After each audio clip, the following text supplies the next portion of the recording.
It's all right. So the class materials are going to come across saying real estate perspectives.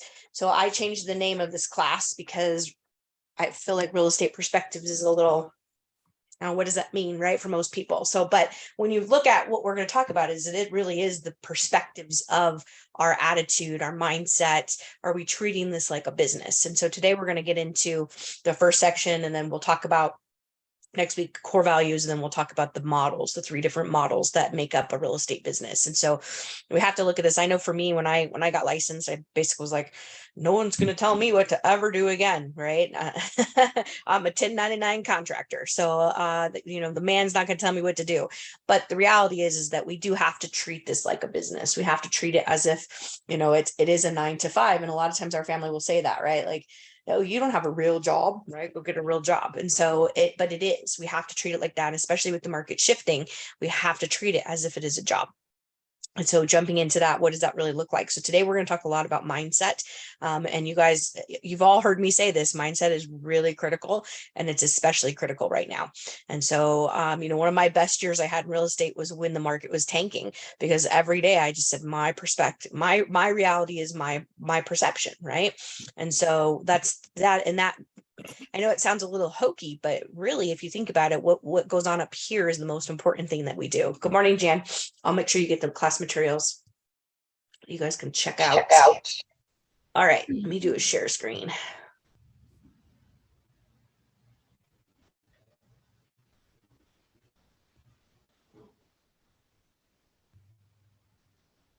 Okay. All right, so first thing we're going to talk about is irrefutable fact number 1. And I get a lot of pushback from people on this, but real estate is a get-rich business. If you think about some of the most wealthy people in the world, and I would even go out on a limb and say the majority of wealthy people in the world, what was their avenue, right? What was their vehicle of getting wealthy? It was real estate. So you think about, from developers to flippers to, wholesalers, real estate, because why is that? Why is that? Because this is a primal need, right? Shelter is a primal need. And so no matter what happens in the world, we always need shelter. I put my dogs out this morning. It's like 34 degrees outside. I'm like, oh, I got to hurry because I don't want them to be cold out there, right? They're my little geriatrics. And so we think about shelter. It applies to even animals, right? And so it applies to all of us. And so that's why it's such a valuable thing. And if you look at the goods that are traded in the world, there is no other good that generates the type of income that real estate does. Here in Phoenix or in Arizona, it's about roughly $89,000 that gets generated every time a home is sold. And so you think about that, and Kristen, what does that look like? Well, it's not just the realtors getting paid, not just the lenders getting paid. It's everybody that's involved in that. And that winnows down to the pizza guy on the night you move because you're too tired to cook, right? So every facet of our economy gets touched. And so real estate is a get-rich business. So how does that apply to you guys? I do consultations with agents that are either thinking about joining our company or after they join. And I always ask the question, what's your financial goal? And, I'd say 90% of the time, a brand new agent will say, well, I want to make $100,000 my first year. And those of you who are seasoned, it's kind of hard to do your first year, right? And so it's not impossible, but you really got to put your nose down to the grind and get to work, right? So where I go with that is most people have an unhealthy relationship with money. Because if you think about how you were raised, I grew up in a home where money was the root of all evil. You had to work hard for money. Who do you think you are, right? We're not the Rockefellers. And so we grew up in that environment thinking that money was bad. And so if you have a goal to be, let's say, a $1 million producer, but you have an attitude or a belief that money is bad, those are incongruent thoughts. And so you'll never achieve the financial freedom that you want if you think money is bad, right? Can't exist. Those two vibes can't exist. And so if getting rich is why you're in this business and having financial freedom and wealth, then own it. Right? Own it and bust through those limited thoughts. My favorite book on money is called You Are a Badass at Making Money. Jen Sincero. I have now listened to or read it 5 times. I just masterminded it with a girlfriend of mine. And what was really cool is she has a corporate job and she wanted to buy an investment property. And as soon as we started masterminding around this concept, happened right away. She ended up buying a property in Gilbert that now she gets to use as a vacation home, which she's here right now because she lives in Utah. And so it was really amazing to watch the power of her just changing her attitude and her thoughts around money. And all of a sudden, boom, happened, right? And so I would really, really highly encourage you guys to get that. Get it in Audible and paperback. Audible's hilarious because she narrates it and she's very, very funny, but paperback because there are actual assignments that you have to do in each chapter. One of my favorites that I've done I did it way before reading the book, but write a letter to money. Just start out, dear money, right? And see what comes up for you. Most of the time, I've had grown men as coaching clients come back to me after they do that exercise crying because they didn't realize how bad their attitude was about money. And most of us stress about it, right? We stress there's not enough, something's going to happen, right? When's the shoe going to drop, right? We have all these things that roll around in our heads about money. And at the end of the day, money is just an exchangeable currency. You do something for me, I get paid, right? That's the law of reciprocity. The thing is, we get paid well because of what we do, right? And so anyway, I'll move off of that, but that's my little rant about money. So definitely check that book out. It's, again, You're a Badass at Making Money. It's got a green cover. Okay, so let's jump in. Good morning, Barb. So face to face. So when you're face to face with your own mortality, you will undoubtedly say one of two things: I'm glad I did, or I wish I had. It'll be 5 years on Valentine's Day that my father-in-law passed away. And this guy lived an amazing life, right? Like, he worked on the Alaskan pipeline, blew up stuff, sold real estate, jumped out of airplanes, raced bicycles. Like, he lived a very, very full life. And on his deathbed, the thing he said is he wished he had more time. And so when we think about it, what is the one commodity that we don't have? It's not limited, right? When it's your time, it's your time. I don't know if you guys watched that football game last night, but super scary, right? I'm guessing the guy probably had cardiomyopathy, and that's what happened. 24 years old, having a heart attack on the football field, probably cardiomyopathy, which is a condition that basically stops your heart with no notice, right? And you'd be perfectly healthy. So thinking about that, right? 24 years old, that was a moment that the whole world kind of stopped last night, right? Watching that. So when we think about, I'm glad I did, or I wish I had, the choice is yours. So in the materials, I want you guys to take a couple minutes, page 4, and those of you who have jumped on, I'll send that over to you right now. Page 4, let's take a couple minutes and just read through what is in these paragraphs.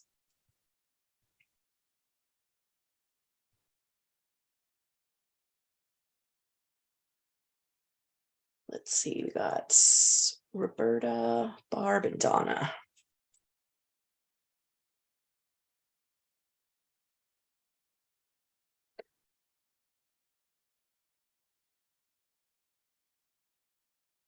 All right, for Roberta, Barb, and Donna, I just sent those over to you.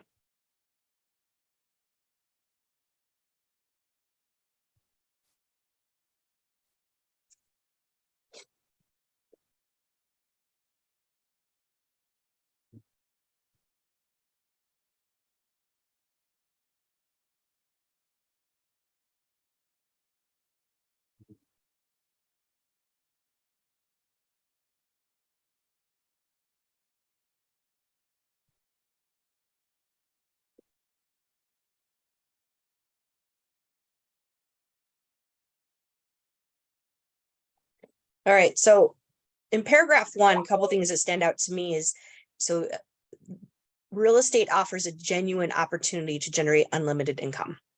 All right, the sky's the limit, whatever that looks like for you. And it's different for all of you. Every single person on this Zoom right now has a different goal, right? And a different objective when it comes to money. I'm really getting clear about what's your why, right? I know that that's a really big question. I think a lot of people struggle with, like, what is my why? Why do I get out of bed every day? So the right activities. So we have a class that's dedicated just to talking about what are the right activities.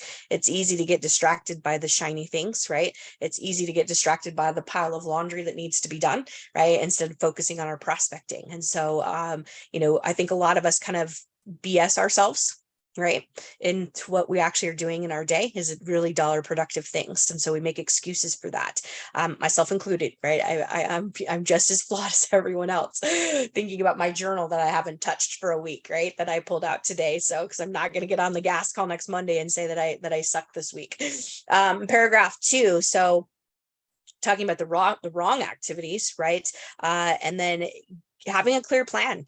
Do we wake up every day and have a clear plan? That's part of what this journal that Nate and I gave to a lot of you on the call, is having a plan every day. The 3-2-1 is a plan, right? 3 contacts every day, 2 new prospects, and learn 1 new thing. If each of us connected just to that concept, do we think we'd see a difference in our business and in our life? It's simple, Monica, but it's hard, right? It's simple, but it's hard. So, but that is a plan, right? That is a plan that you could put into play right now. 3-2-1. The next paragraph. So being intentional. The word intentional to me has so much meat, right? Because if I intend to do something, right, there's a lot of power behind that, instead of saying I'll try. Because I will tell you 100% of the time when I use the word try, I don't do it. Because trying is lying, right? What does Yoda say? You either do or do not, right? There is no try. So it's the same thing here. So for me personally, when I say I'm going to try, I'm absolutely 100% lying. So, because I don't actually do it. So having the dollar productive activities, do we know what those are? So I'm participating in a recruiting webinar on January 11th for Workman. And at first I was like, why are you guys asking me to be on this panel? But as we started masterminding last week and planning, I'm like, okay, well, I guess I do have a little bit to say about recruiting. And, you know, one thing that comes up when we talk about the coaching clients that we have that are supposed to be recruiting, most of them don't have it blocked in their calendar. There's no time scheduled for recruiting. So guess what? They don't recruit. And so when I think about that same concept for us as realtors, maybe you're not recruiting, but are you prospecting? And is there time blocked out in your calendar every day to prospect? I would guess I would say maybe 1 or 2 of you on this call has time in your calendar blocked out. Maybe not, right? And so so thinking about that, when are you going to do it? If it's not in your calendar, it's probably not going to get done. Because I don't know about you, but I live by my calendar. I have all kinds of reminders in my calendar of things I need to get done, right? And I add them if I'm sitting watching TV. Oh yeah, I need to do that tomorrow, right? So I'll add it in my phone. And so we live very much by a calendar. So are we aware of what our dollar productive activities are, and are we doing them? Okay. And then the next paragraph is that most agents are spontaneous and reactive. And these little guys right here have made us reactive. You know, little fun fact about me and Tina. Tina actually was my boss back in the day. She helped me get on the team, even though Nate didn't want to hire me because I was brand new, very young. And so Tina helped me. And you know, back then we actually had to go to the office and check our voicemails. Right, we carried pagers. That's how cool we were. And so we didn't have cell phones, right? Cell phones have made us very reactive. And you know, because if you use your phone in the morning and that's how you wake up, it's easy to roll over and start looking at your notifications. And is that a productive and healthy way to start the day? If there's something crappy in there, no, it's not. Right? If it's something surprising, great. We start our day off. But here's another little tip for you. They do sell alarm clocks, right? You can still buy an alarm clock and then put your phone somewhere else, so you're not starting your day with your cell phone, right? So not being reactive, right? Not blaming external factors such as market changes, market conditions. We're hearing a lot of that, right? Our Arizona Regional MLS is predicting 30% drop off in agents come the end of January. Right. P.S. You got to pay your reserve dues if you haven't done that yet. So they're predicting 30% of agents that are going to be gone out of the business, right? Because of the market changes. And so we can think ourselves into success, or we can think ourselves into getting a job, right? Personally, I think it's awesome. I've gotten so many leads off of this listing that I feel like I'm going to die in the hill with. I've gotten so many leads from it. It's amazing. Right? I've had tons of conversations and buyers that are out there that want to buy. And, you know, I mean, and all from just, you know, putting an ad on Facebook, which you also get the trolls too. But it's been really cool getting all these leads coming in. Right. And so trying to convert them into buyers that are going to be my buyers. Right. So blaming external factors. Right. We can do that, or we can lean in and say there is a ton of opportunity right now. Lots of opportunity. Okay. Because we can't really control, right, the market changing. So so then it says here that the given the behavior, it's not hard to see why most real estate agents earn far less than they should, but they get exactly what they deserve. Because what you put out is equal to what you get. Right. So if you don't prospect today, now a bunch of us took holiday for the last 2 weeks, right? And if we don't put the time in, right? We don't prospect. What we don't do today affects our business 30 to 45 days from now. So agents who take the entire month of December off, guess what? They have a sucky January, February, March, and they wonder why, right? They wonder why. Well, if you don't work, you get exactly what you put in. Okay. So the last paragraph, to succeed at a high level, you can't incorporate a wish, wait, and hope strategy. This industry will give you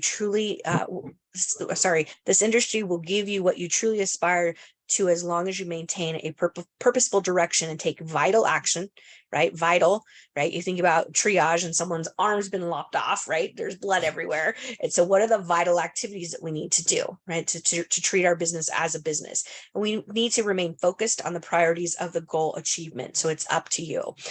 So to be proactive, right? That means to produce action, right? To produce action every single day. And if you were to hit your goals of 3, 2, 1 every day, right? And being honest and having 3 conversations, not leaving 3 voicemails, but having 3 conversations, and the average it takes every 5 outbound contacts, you should connect with someone. So that's really 15 calls, right? So if you were to do that and connect with 2 people, which by the way, Facebook is a great way to do that, because if you go look at your Facebook mutual friends, that's a great way, right? Just go tap them on Messenger and say, hey, I see that we're friends with so-and-so. How do you know them?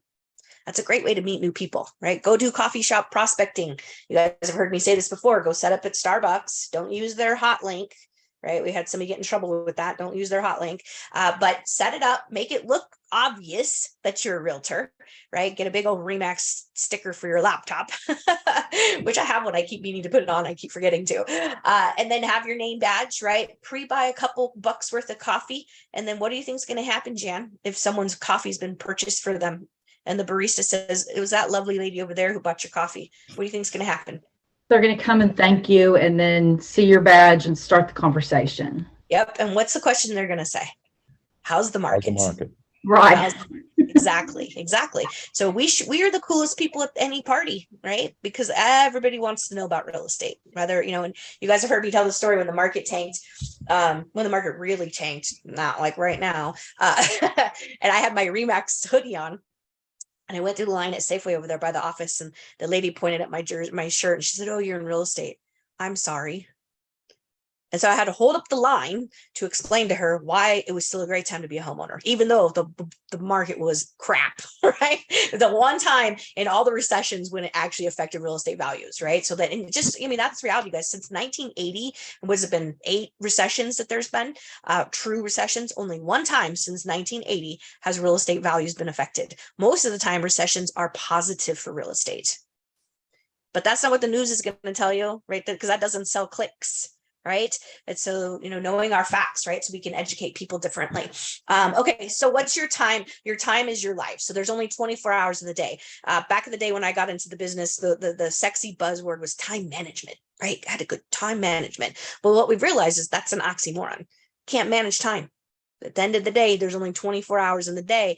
And unless you're working, in a hospital environment, you're probably not going to be working 24-hour shifts. Okay. And so this slide actually comes from, there's a couple of these slides come from Rich Dad, Poor Dad, Robert Kiyosaki. So why do we work, right? We work to make money. Right. But we don't work to have it, dominate our lives. And this job can easily do that. Right. I'm very passionate about it. And I have to be very mindful of that when I'm not working, because it can bleed over into my personal life. And my significant other doesn't want to talk about real estate. Right. So we have ourself, we have our relationships, and then we have our finances. So 3/4 of this slide is not about work. Right. It's not. So, and that's on purpose, because really it comes down to, what are our aspirations? Everybody has aspirations, right? What are your secret things that you dream about, right? And then what's the time and the money needed to fulfill those aspirations? So Monica, you got a brand new grandbaby, and so maybe part of your aspiration is your the new baby in your life, right? And so really getting clear about that and defining that.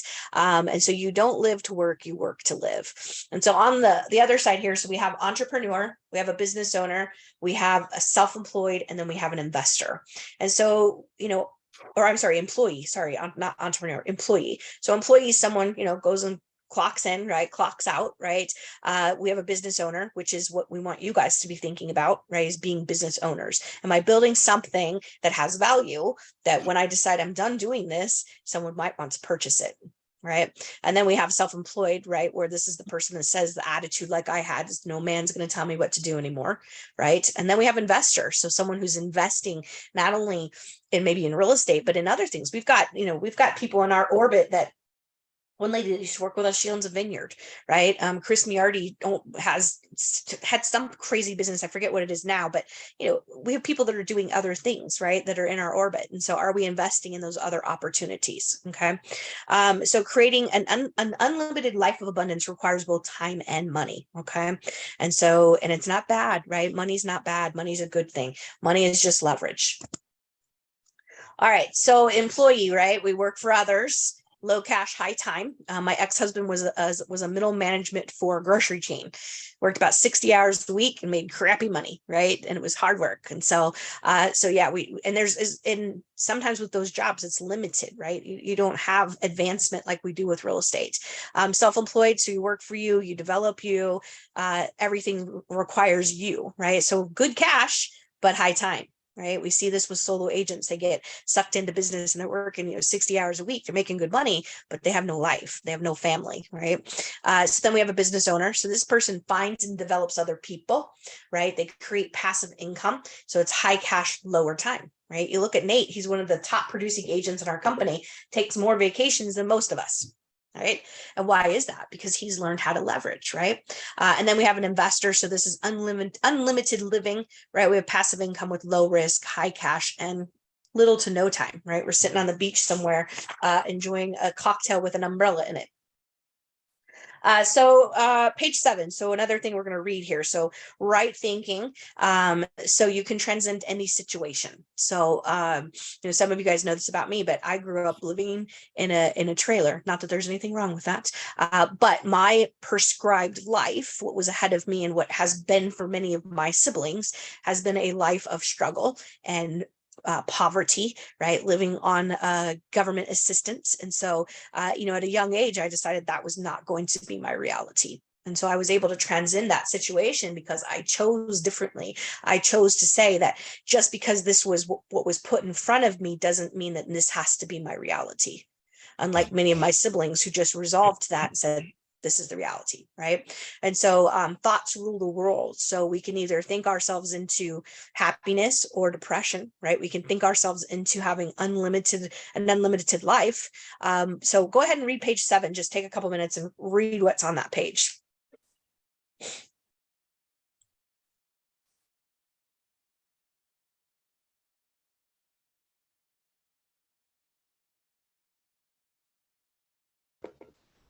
Sarah, can you resend for me? I'm not seeing my materials. Oh, Jan, did I not send it to you? Okay, yeah, you got it. I did? Yeah, I'll send it. Sorry, I might not have gotten it to you. No.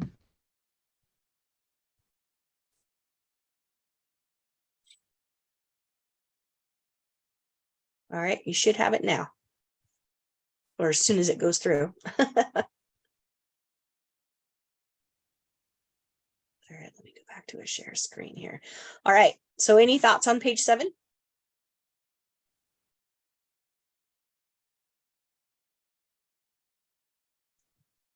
Well, Sarah, I think it's so true. I mean, you are what you think about. And one of my things is I feel like we really have to try to be more positive. And I'm always so blessed and grateful that I'm a positive person, and because I feel like it's a little easier. But I do know, friends and family that struggle with waking up in a positive mood. And but I do believe you can kind of reverse that if you focus on, it was like, I love that Tony Robbins thing that you sent out with him and his wife. And, they talked about, like burning all the things that they wanted to let go of. And because I don't have a fireplace, I wrote them all down on a piece of paper and I shredded them. All right. That was kind of like my fire. I'm like, I'm getting rid of this because I don't want to think about them anymore. Yeah. So anyway, I do believe it's all about positivity and focusing on the good things. Yep, absolutely. Yeah. Yeah, that was a great little video. I want to watch it again. So the truth at the bottom of page 7 is that most people don't progress because they put limits on themselves, which usually show up in the form of excuses as to why they can't.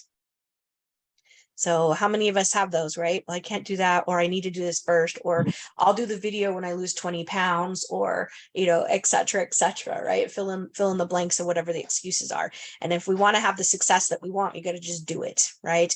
I have this little thing on my desk that I cut out. It's from a magazine. It says, that voice that urges you to play it safe, ignore it.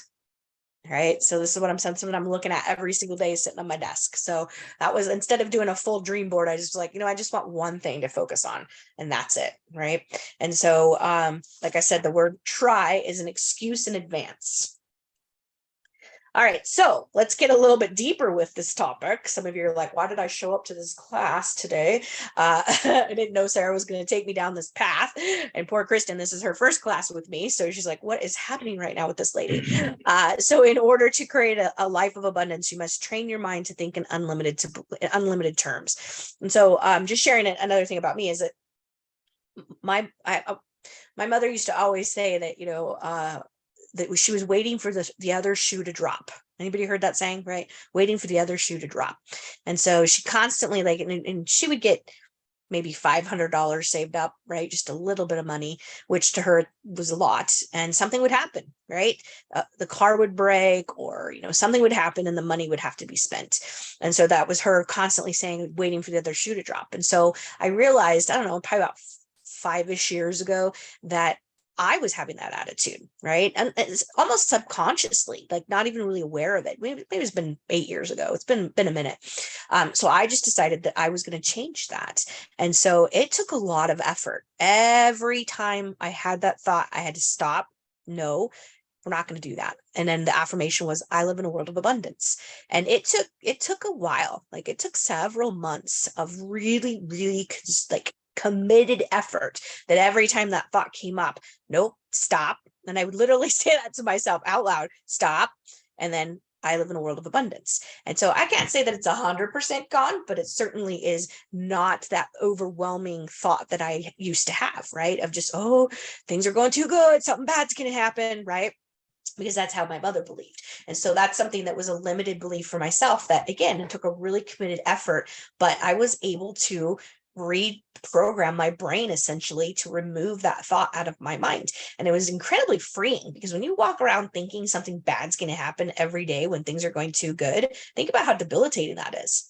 Right. And I wasn't even really conscious of it until I read the book, the Badass book, and started really paying attention to that. So what are some thoughts? And, you guys don't have to share, but just take a minute and write down some things that maybe you possess right now. I mean, and it could be something as like, I'm not even 5 foot. So, if I ever wanted to be a flight attendant back in the day, you had to be a certain height, right? I think they've changed the rules on that now, but that's a limited belief, right? A limited thing that short people can't do the things that other people can. And so how do I rewrite that, right? Well, good things come in small packages, right? And so what are some things that maybe you guys possess? And maybe it's technology. Maybe you're worried, I feel too old. I had to get a new phone, and when I have to reboot this thing, I got to talk to it. I'm like, what the hell is this, right? And so getting a new phone will really test you to make you feel old, right? Or feel like technology is moving too fast. This thing's got more bells and whistles on it than I'll ever use, right? So what are some things? Maybe it's technology. Maybe you feel like you don't have enough time, or what are some things that are there for you that again, maybe you're not even really that conscious of.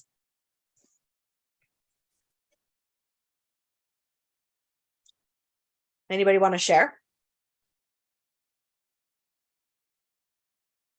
You don't have to if you don't want to, but I hope you take the exercise and be intentional with it and really think about it. So what I'd like to do then is, take the time to rewrite the limited thought. So I shared one, good things come in small packages. If time is an issue for you, then, you got to change that, right? There's always enough time. And one way to challenge that is go on a trip. Go on a trip and you have that laundry list, Monica, of things you got to get done before you go on the trip. And what amazingly happens? Everything gets done, right? Everything gets done. And so we challenge that belief, because we know that that's fact, that there is enough time, right? If we're focused on the right activities, there's enough time. Okay. Technology, how could we rewrite that one? right? What other ones could we rewrite? So if money's challenged, I live in a world of abundance. Money comes to me easily and frequently. And so taking that limited thought and rewriting it into an unlimited belief, right? So flipping the thinking in that. Anybody have something they want to share before I move on? You guys are all quiet today. Is Donna on? Is she here, Donna? I am. I'm Okay. trying to do two things at one time. I'm sorry, Sarah. No, you're fine. You're fine. I just wanted to say I'm sorry I read your text. So her cousin. Yeah, that's what I'm trying to make arrangements. I'm sorry. Yeah, no, you're fine. You're fine. I'm glad you're here. Her cousin passed away from a heart attack. So our thoughts are with you, Donna. So Thank you. so taking the time to rewrite the limited thoughts, right? And so really challenging yourself to go deep with this, because right now, I mean, with the market changing, it's really going to tax some of us. 75% of the agents in the market today have never experienced a balanced market. Right. It's always just been a very strong seller's market. I like to look at my Facebook memories, and it popped up in my memories, a house that sold, I don't know, probably 8 years ago.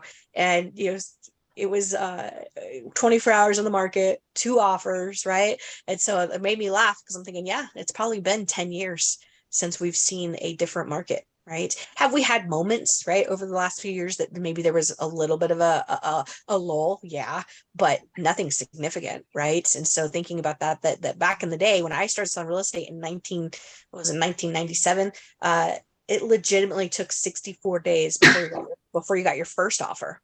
And I say first offer because you might not accept that first offer, right? And so thinking about that, right, that was legitimately how long it took.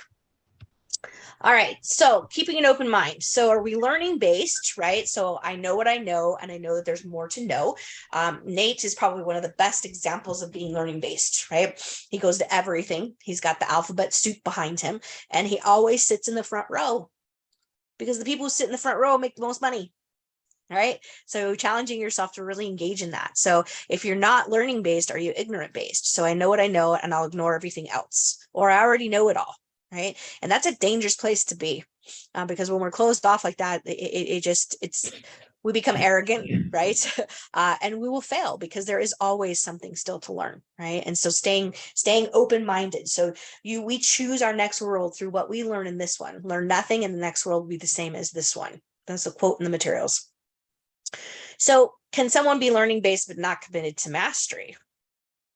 Yeah, we see them, right? They're the seminar junkies, right? They go to every seminar, but they don't ever implement anything. And so taking this class, I think, Jan, I think you've taken it a couple times. Few of you on here, this is not your first time taking this class.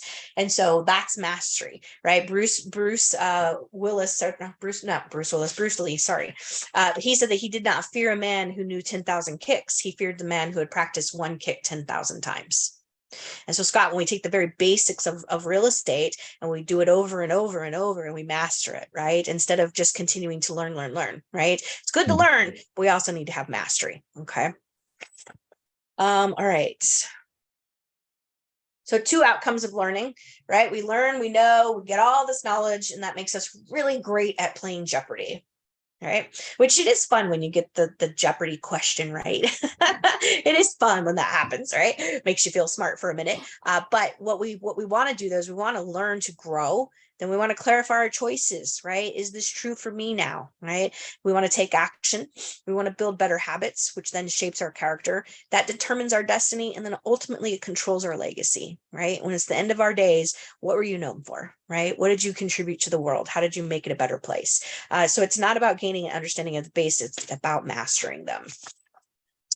Let's see. All right, so here's the title of the class today. Why do people succeed?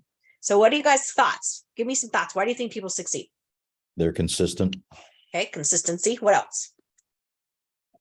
Positive outlook. Okay, positive outlook. Okay, what else? Their drive. Their drive. Okay. Anything else? Have a plan. They have a plan. All right. These are all great answers, and they all lead to the answer is because they intend to. Right? Because they intend to. Do you intend to succeed? Do you have a plan every day that will lead to that success, right? And again, the word intend has so much meat to it, right? It's not a hope, it's not a try, it's not a whatever, right? It's I intend to do this, so I am going to set out and do it, right? Watch out, world. I got my sassy pants on, I'm going for it, right? And so success is multidimensional. So we have I'm going to start over here. So we have intentional and inactive. I'm content, right? I want it, but I'm not going to move towards it. So talk is cheap, right? I'm that person who's constantly getting ready to get ready, right? Then at the next thing we have unintentional and inactive. This leads to failure, right? I don't want it, and I'm not going to do anything to get there. Then we have accidental and proactive, which this leads to frustration, right? I don't want it. I'm moving towards it for other reasons. A lot of people get into this business as a second career. They come from something else. And most of the time, it's because they have something still to prove. Be that to a parent, an ex-husband, a coach, someone significant in their life that imprinted something upon them, and they still feel like they got to prove something. And I see this a lot in coaching, a lot. And it's really quite fascinating. And even for myself, I had something to prove, even though this has been my only career. I had something to prove, right? I had to prove that I wasn't going to be that girl that was going to be stuck living in a trailer, right? So we think about that. What is it that I'm moving towards? Am I doing it for the right reasons? Okay. And then at the top, this is where we want you to be, is being intentional and proactive. This leads to abundance. So I intend to, I get out of bed every day and I know what I'm doing, right? I know my why. I'm clear about that. And then I produce action. I prospect every single day, right? If there's one thing that you do is prospect every single day.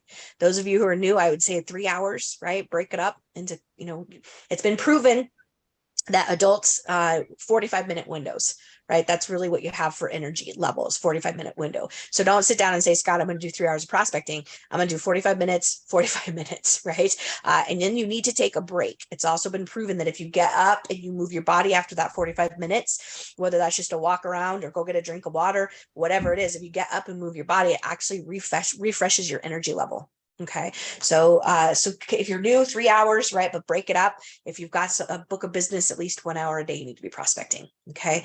So this leads to abundance. I want it and I'm moving towards it, right? I'm clear about what it is. That's where we want you guys to be. Okay. Let me see here. Anything else in my notes that I want to cover? I think I got it. All right. So being intentional and proactive, what does that look like? So commit to your decisions, not your conditions. Let me repeat that. Commit to your decisions, not your conditions. Okay. That shapes your destiny. So for model for success, we want to define our aspirations. So what is it that you want? It needs to be specific, right? You guys have heard the SMART acronym. That's what is it? What does SMART stand for? I'm drawing a blank right now. Specific, measurable. Measurable. What's the other A for? Is it obtainable? It's attainable, realistic, and then time bound. So that's what SMART stands for. Okay. So it needs to be specific. We want to have a GPS, right? What's our goals and plans and strategies around getting it? Okay. We talked about the 3, 2, 1. That's a great, simple way to do it. So this creates our direction. So, and then it turns our hope into expectations. So then we got to have willingness, right? This is our motivation and our ability. So training, right? Coming to training, reading books, masterminding, that leads to your expectation. And then being proactive means that we implement we have our vital activities. Again, we have a class coming up on that. We'll go through what are the 94 different vital activities that we should be doing in our business. We want to be consistent. I think Scott said that's why people succeed, is they're consistent. We want to be efficient, right? The definition of insanity is doing the same thing over and over again and expecting different results. If it's not working, we need to change it. And then we want to be proficient. And then we got to be accountable. Or as I like to say in coaching, aware. Right? I got to be aware of what I'm doing on a daily and weekly basis, right? I think the word accountability gets a bad rap. So that's why I like to say aware.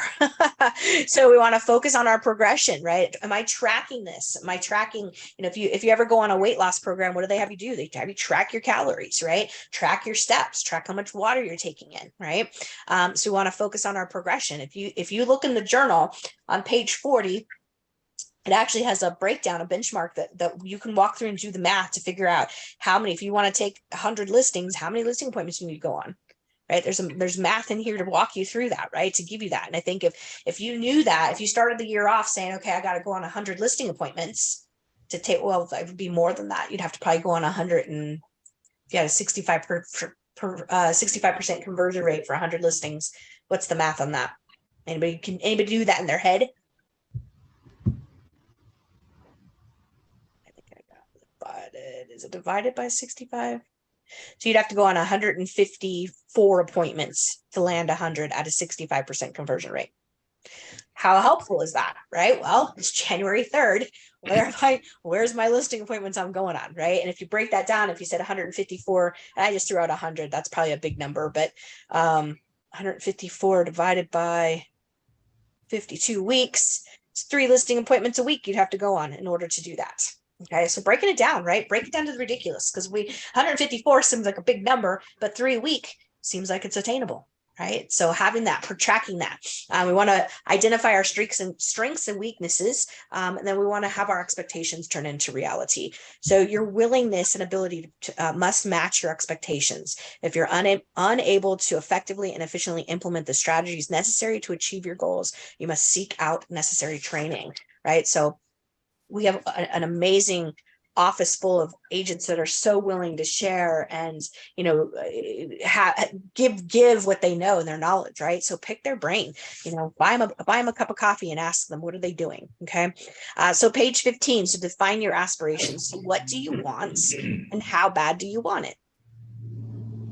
And is it your goal, right? Is it your goal or is it somebody else's goal for you? Right. So we got to be clear about that too. So how bad do you want it? Specific, you got to be specific. This is crucial to answering the question because we have to create what are called passion links, right? So if we have an attitude of I have to do this or I want to do this, I get to do this, it's a pleasure, it's a privilege, right? That creates those passion links. So how bad do you want it? So the 4 stages of an aspiration. So want, I define it, right? So defining it, we talk about it, but talk is cheap, right? Then we have desire. So I'm moving towards it as long as the path remains easy and convenient. I'm staying in the comfort zone, right? What does the comfort zone get us? Mediocrity, right? It's comfortable, right? Where we stay there, but is it really where you want to be if you want growth? Then I'm going to jump to number 4. We have obsession. So we would let it take over and totally control our lives. This is unhealthy. So we don't want you there. We want you at number 3, which is passion, right? I'm willing to suffer or I'm willing to get uncomfortable.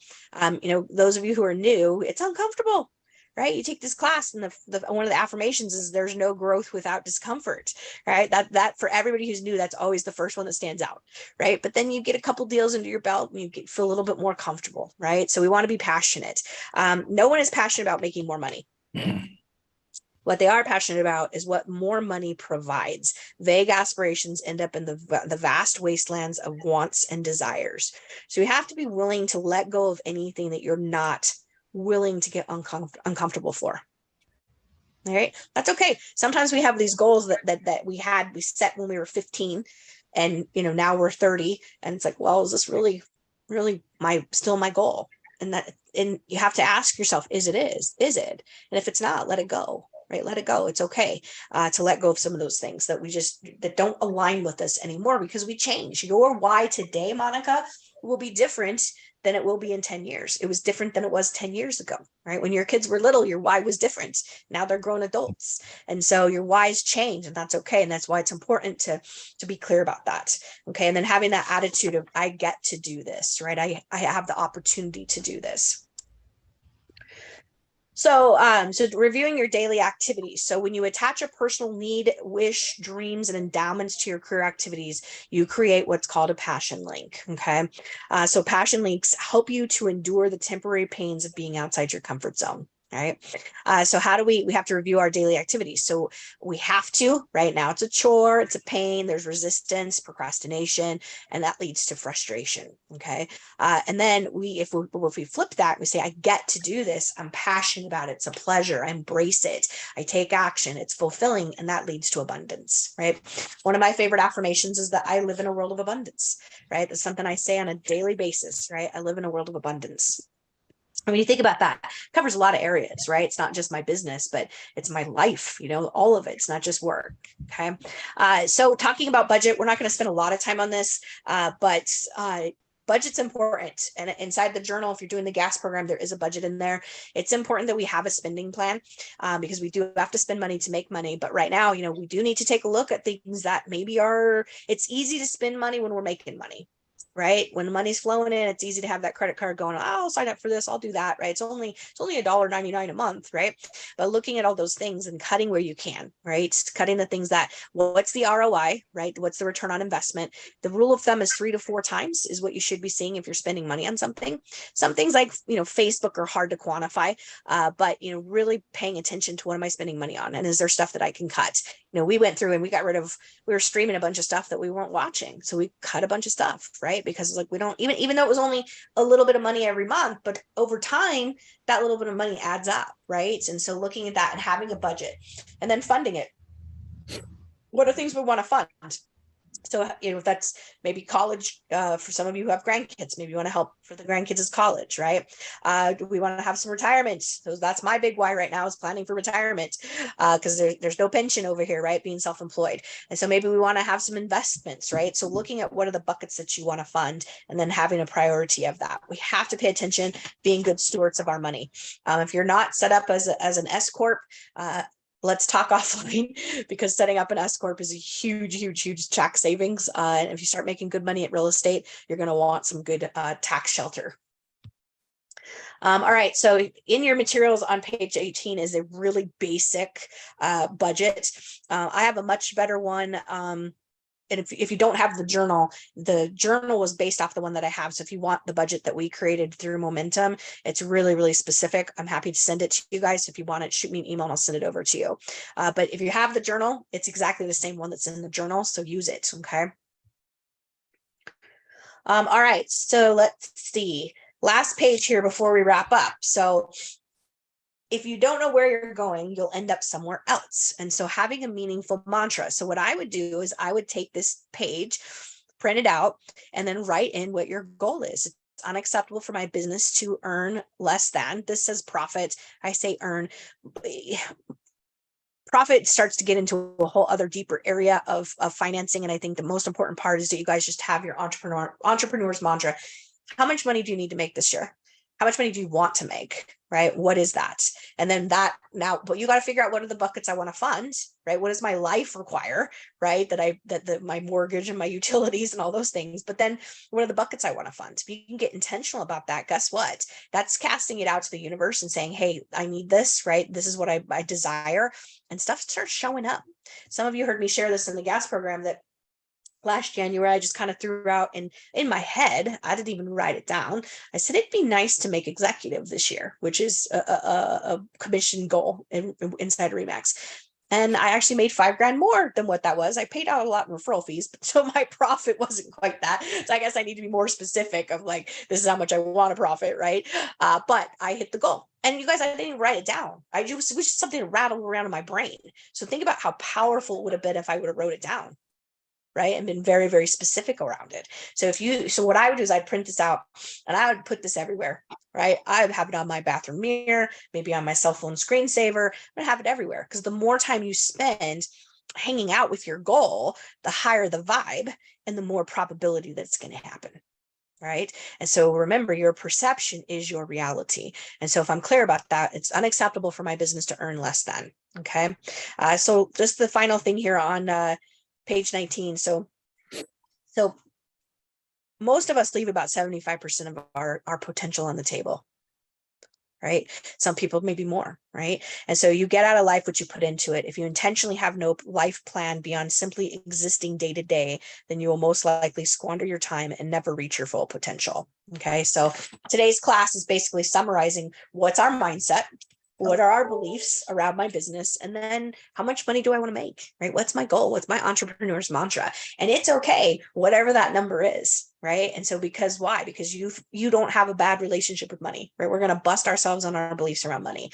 And so do that exercise, right? You don't even have to buy the Jen Sincero book. Just write a letter, dear money, and see what comes up for yourself, right? See what those lurking thoughts are in the back of your head about money, because they're there. I promise you they are. And so then how do I rewrite that? Right? Because this business is the sky's the limit, you guys. You can make as much money as you want to. I coach a guy that he was brand new in the business, brand new, started in January. His first year, he did 8 million in sales and volume, right? Jan's like, holy crap, right? So because he just did what he needed to do, right? He went to work and he prospected, and this year he closed out. I think this is his third year in business, maybe, yeah, third. And I think it's maybe we're starting our third January coaching, but anyway, 11 million. So his business has gone up, and he's a buyer's agent on a team. So think about that, right? So that's a pretty good day as a brand new agent. So that's all I got for you guys. Any questions, comments, thoughts? If you want the budget, send me an email over. Otherwise, next week we will dive into the second half of this, which is going to get into our core beliefs. Wow, Sarah, that was Thanks, fabulous. Sarah. Thank you. awesome. You're welcome. You're welcome. I needed to hear that. I needed to hear that this morning. Well, good. I'm glad you're here. So yeah, you never know. January 3rd, what do we're starting with mindset, right? What a great way Exactly. to start the new year. So awesome. All right. Well, you guys have a great day. Like I said, if you need anything, and Thursday is the first meeting of the year. So make sure you guys show up. Nate and I are going to do a tech stack. So we're going to talk about all the technology and tools that are available to you guys. And then we will have our mastermind directly after that. Will not be on Zoom. So you have to be there in person to catch that one. So, we serve 8:45. So hopefully I'll see you guys there. Right. Thank All you. right. Happy New Year. You're welcome. You're welcome. Have a great day, you guys. Take care. Thanks. Bye.